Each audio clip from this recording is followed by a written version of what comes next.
the art of tuning sunbeams, luminescent materials for solar cells. So I work as a postdoc at the Department of Chemistry at the University of Oslo. And I will continue a bit on the talk that Erik Marstein gave on solar cells. So solar cells, we have the goal, the way, and the challenge. The goal, as Marstein told, is the sun. We have an almost infinite amount of energy floating around in space here, and we want to harvest that. The way is through the solar cells, and that is happening almost by itself now. But there's a challenge. The efficiency of these solar cells are, say, 15–20% efficient. Some are more, not so many are less, because then they are sort of pointless.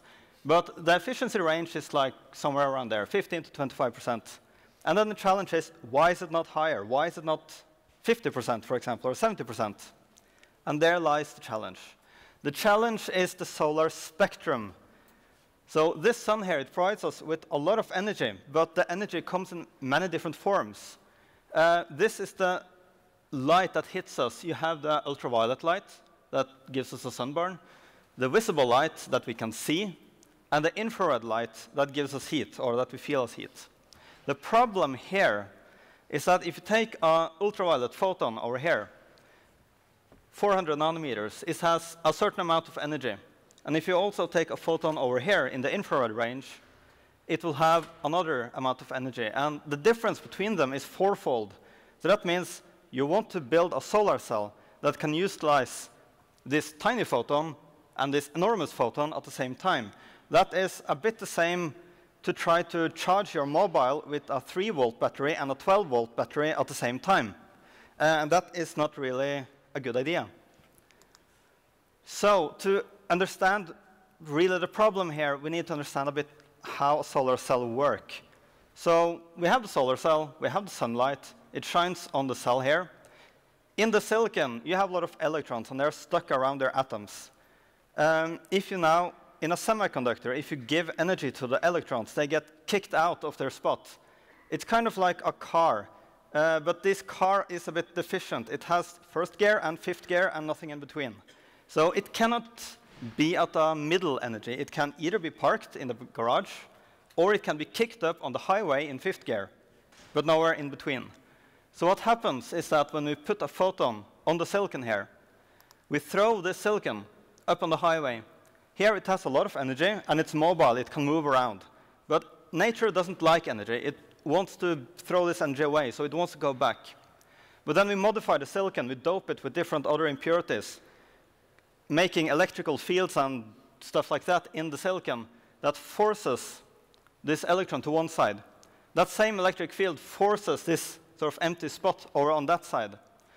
Now this electron, it still really wants to park back in its garage, but it cannot go back there. It cannot go back there by itself. The only way it can come back there is by going through our circuit and giving us power.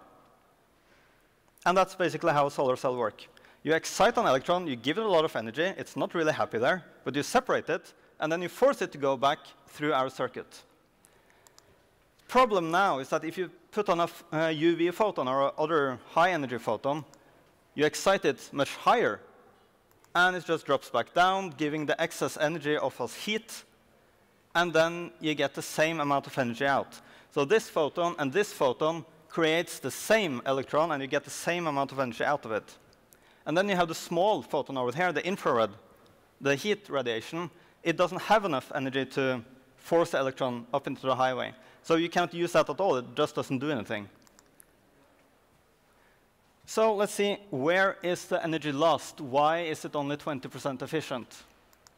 So we have the solar spectrum over here. And let's assume a fantasy solar cell that is 100% efficient for all kinds of photons. So we will add a bit of reality checks and see where do we lose the light. So first is the band gap. That's the sort of gap in between there. The first thing we'll lose is that we lose all of those photons. They will not contribute anything. So 100%, and it goes down to 0% efficiency.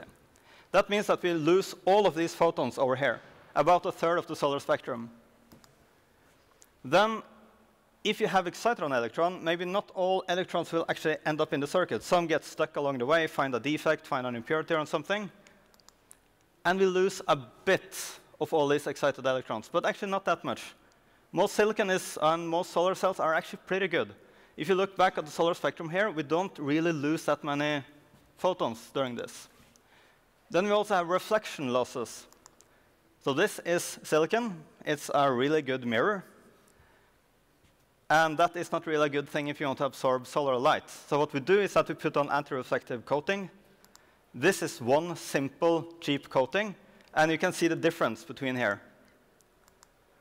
So we add this to the equation. And yeah, we lose a bit more here. We lose a bit more here. We lose a bit more photons, but not that much. Then we look at these photons that excite the electron too high up into energy, and it drops down, and you lose the surplus as heat.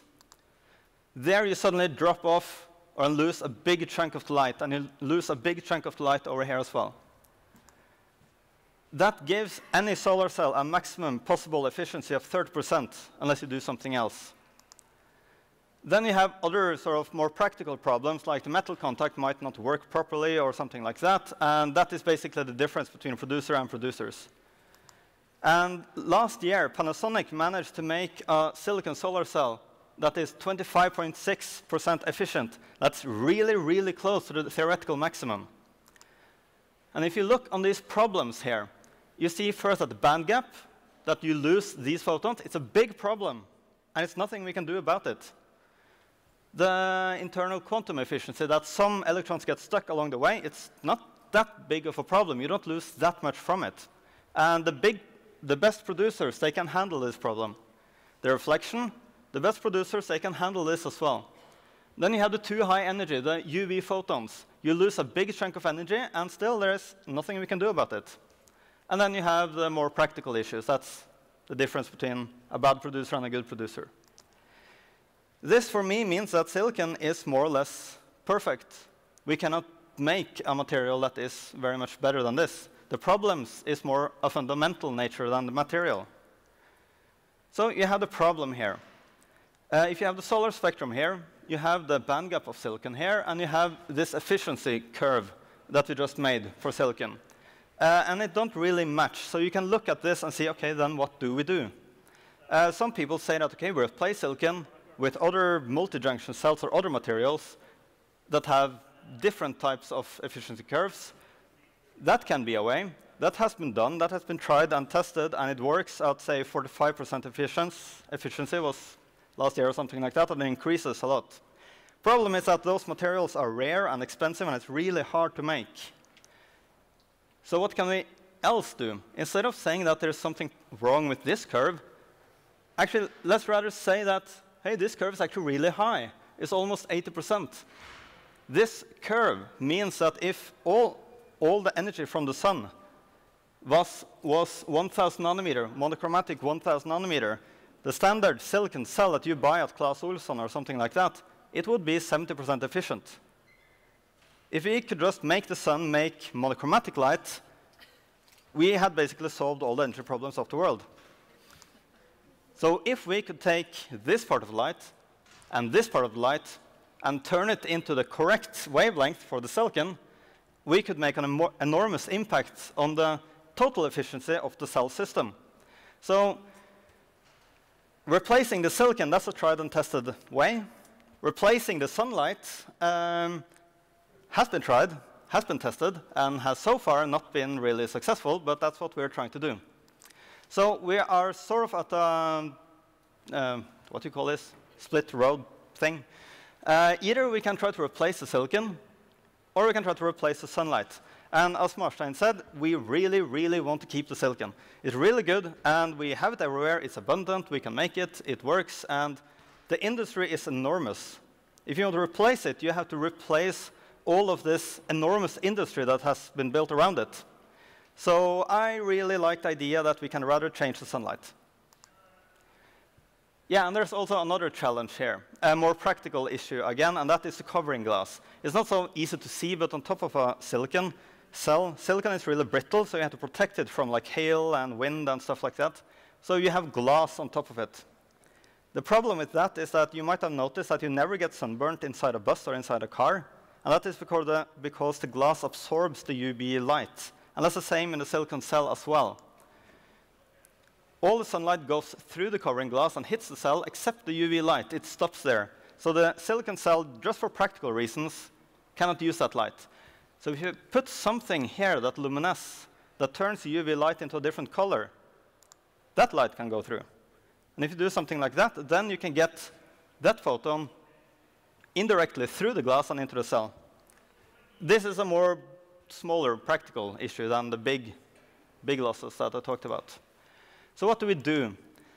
We have all of these different photons, and we have the solar cell. What we can do is we can try to move this highway. We can move it down. Then we can use all of these photons as well, but we lose then even more energy over here. We can turn it up. Then we don't lose so much energy here, but we don't use any of these photons either. What we rather can do is we can look at the photons, and we can divide them into 3 groups. Those that has way too much energy, those that has OK amount, and those who has too little. In these photons, we can try to split a high-energy photon into smaller sections, like this. And we can split this one. And if we manage to do this, then instead of these 3 high-energy photons, we can send in these 6 medium-energy photons. Then we can suddenly use twice as much energy from this range and send that into the cell.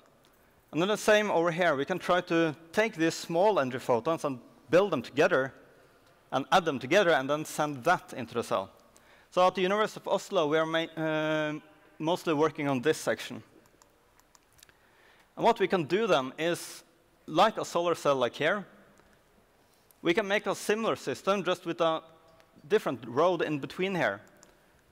What can happen then is that you excite the electron, it relaxes, sends out a photon, relaxes, sends out a different photon. And to do this, we need an absorption part, we need a conversion part, and we need an emission part.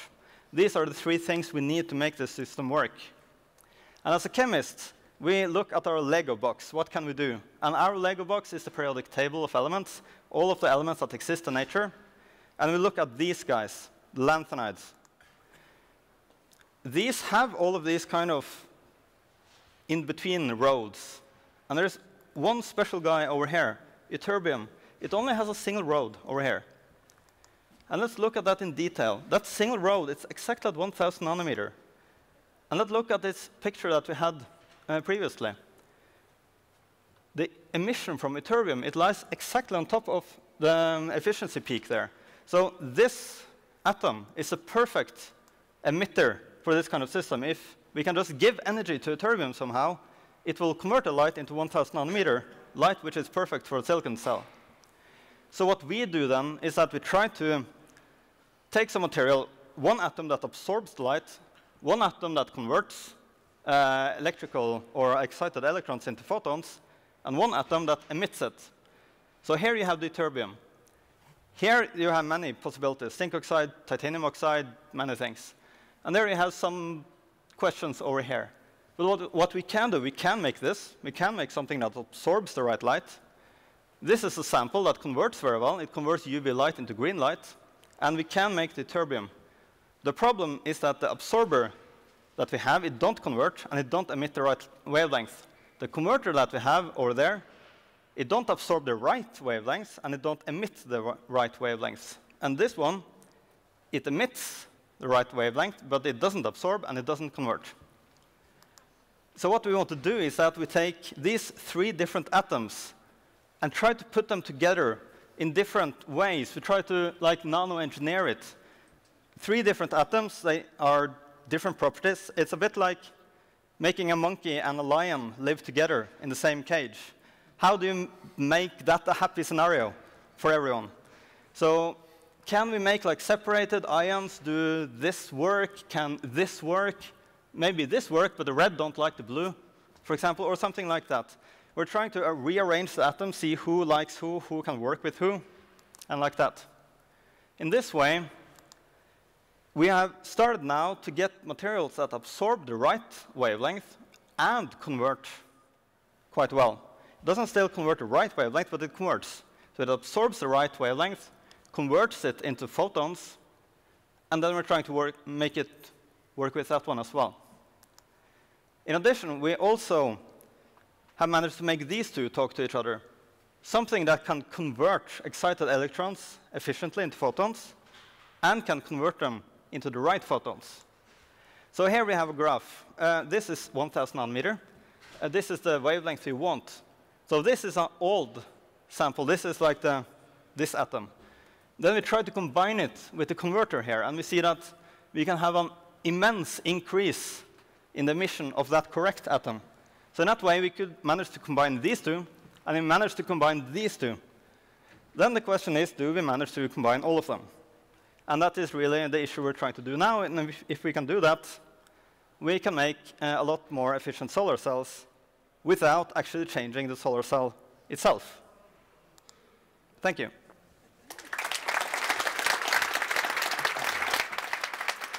So, Per-Anders, do you like your job? Yeah, it's really fun. I thought you might. OK, we're going to allow just one comment from Marianne now, since we're running out of time. You ended with some kind of a cliffhanger. So my question is, well, can you? Good question. Yeah, so this is what we're trying to do. We are not the only one in the world trying to do this. And it's like a race to this star in the middle. Who can manage to do this the first? We think, of course, that we can do it the first. Our edge is in the nano engineering part, that we can take these different atoms, we can make the different components work individually, and then combine them later. So we can make something absorb really well and convert really well, and then try to combine it. Not that many people in the world can do that to the same extent we can. So, of course, as a researcher, I have to be optimistic, and we haven't done it yet. I can't say for sure when we can do it. I don't want to ask if we can do it. But when we can do it, I don't know. But of course, I think we can do it. And yeah, if we have gotten some progress, and we managed to combine different parts of here. So the question is just to put all the pieces together. We had 2 by 2, so now we just need 3 by 3. So I think we can do it in the future, and when, I cannot tell you. Thank you. Thank you, Per-Anders Hansen.